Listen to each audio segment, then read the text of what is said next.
லட்சியம் என்னவோ அதை மட்டும் எப்பவும் விட்டு கொடுக்காத, சரியா? அக்கா, என்னக்கா இதுக்கப்புறம் நாம பார்க்கவே முடியாத மாதிரி பேசுறீங்க? நாளைக்கு நீங்க திரும்ப இங்க வர போறீங்க. நீங்க எங்க கூட தான் இருக்க போறீங்க. நான் என் லட்சியத்தை அடையறதுக்கு நீங்க தான் ஹெல்ப் பண்ண போறீங்க. அதை விட்டுட்டு என்னமோ அங்கேயே பெர்மனண்டா இருக்க போற மாதிரி பேசுறீங்க. என்ன சொல்ற? நான் எப்படி திரும்ப அங்க வர முடியும்? உன் அண்ணன் தான் என்ன கைவிட்டுட்டாரு. அக்கா, அதெல்லாம் எப்பவோ மாறி போச்சு. அண்ணன் நீங்க போனதுக்கு அப்புறம் எவ்வளவு ஃபீல் பண்ணாரு தெரியுமா?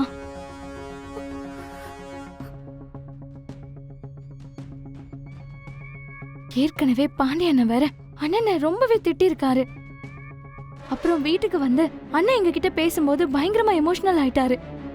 உங்களை வீட்டை விட்டு அனுப்பும் போது எதுவுமே பண்ண முடியலன்னு ரொம்ப கில்ட் ஆயிருக்காரு.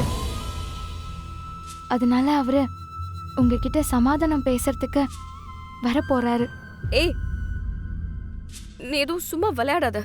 அக்கா, நான் விளையாடலக்கா, சீரியஸா தான் சொல்றேன். சித்ரா, என்கிட்ட கொடு. இந்தோ, சித்ரா சொல்றது உண்மைதான். நாளைக்கு கோயிலுக்கு போறதா பொய் சொல்லிட்டு அங்க வரப்போறோம். கர்ணாவும் வேற எங்கேயோ வேலை இருக்குன்னு சொல்லிட்டு அவனும் அங்க வரப்போறான்.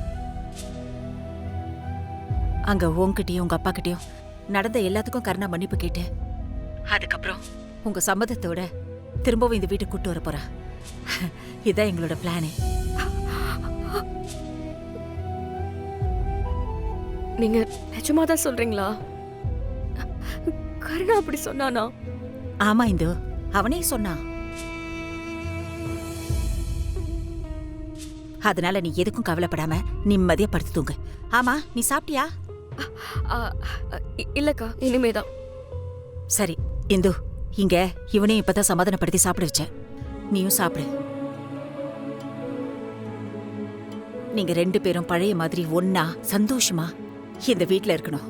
அதுதான் எங்களோட ஆசை. இன்னைக்கு எங்களுக்கு ஏதோ கொஞ்சமாவது சுயமரியாதை தெரியுதுன்னா அது உன்னாலதான் இந்து. என்ன ஆனாலும் சரி இந்து, உன்னை நாங்க விட்டு கொடுக்கவே மாட்டோம். அதனால நாளைக்கு நாங்க அங்க வரோம். நீ ரெடியா இருந்துக்கோ. உன்னை எப்படியாவது திரும்பவும் இந்த வீட்டுக்கு கூட்டு வந்து தருவோம், சரியா? நீ சாப்பிட்டுட்டு நல்லா படுத்து தூங்கு. சரிங்கக்கா.